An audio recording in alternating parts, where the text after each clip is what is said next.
అయితే మరణకరము కాని పాపము కలదు.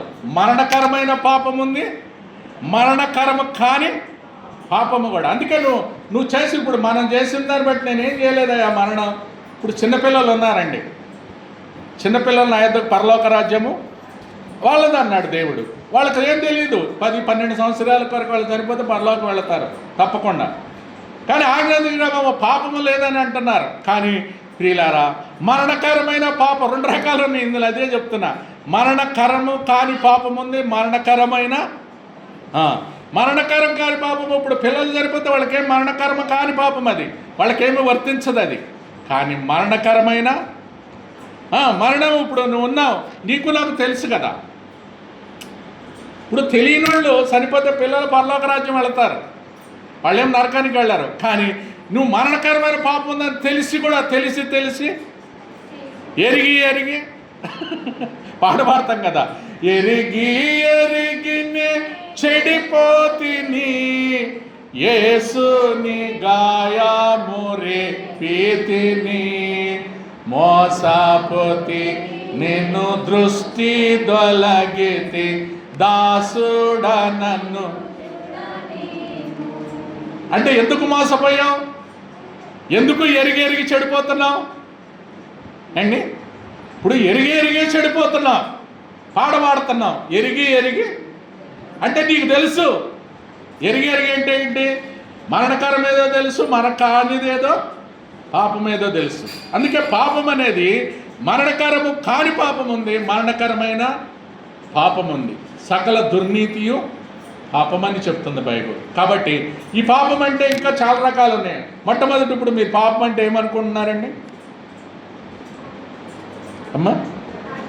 ఆజ్ఞ 3 చూడండి, మొదటి ఆహ్వానం ఇందులోనుంది 3-4.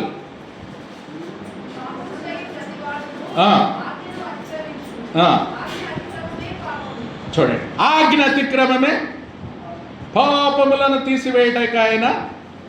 ఇప్పుడు ఆయన ఎందుకు వచ్చాడంటే పాపాలను తీసివేయడానికి వచ్చాడు. ఆజ్ఞ అతిక్రమమే పాపం అని బైబిల్ చెలవిస్తుంది. ఇంకొక పాపం చూడండి, రోమీలకు రాసిన పత్రిక 14:23. రోమా 14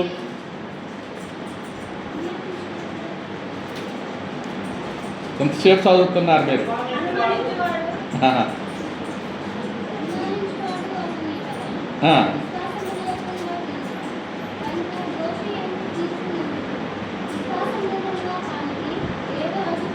ఆ 23 ఆఖరిలో ఉంది, విశ్వాస మూలము కానిదేదది. చూడండి, ఆజ్ఞ అతిక్రమమే పాపం కాదు, నీకు విశ్వాసము లేకపోవడం కూడా అది పాపమే. మరి విశ్వాసం అంటే ఏంటి? విశ్వాసము కానిదేదో అది పాపమని బైబిల్ చదివిస్తుంది. విశ్వాసం అంటే ఏంటి?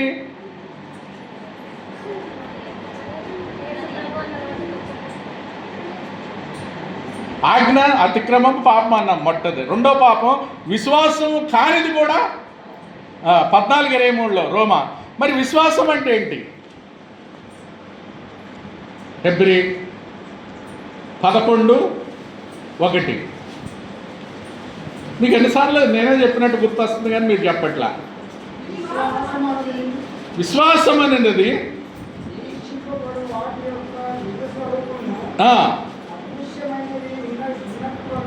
అదృశ్యమైనవి ఉన్నవనుటకు అది రుజువు అంట. విశ్వాసము అనేది నిరీక్షించబడే నిజ అదృశ్యమైనవి ఉన్నవనుటకు రుజువు అంటది. అదృశ్యం అంటే కనబడని దాన్ని నమ్ముటే అది విశ్వాసం. అర్థమైందండి? రెండోది యాకోబు జేమ్స్ 4:17.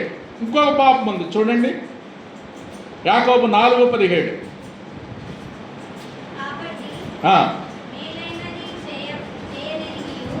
మేలైనది చేయనెరిగియు. చూడండి, నీకు మేలంటే ఏంటో తెలుసు, నీకు మేలంటే ఏంటో తెలిసి కూడా నువ్వు చేయట్లేదనుక అది కూడా పాపం. అంటే ఆజ్ఞ అతిక్రమమే కాదు, విశ్వాసం మూలం కానిది పాపమే. మేలరిగి నువ్వు చేయనెరిగి చేయకపోవటం కూడా పాపమేనంట అది కూడా.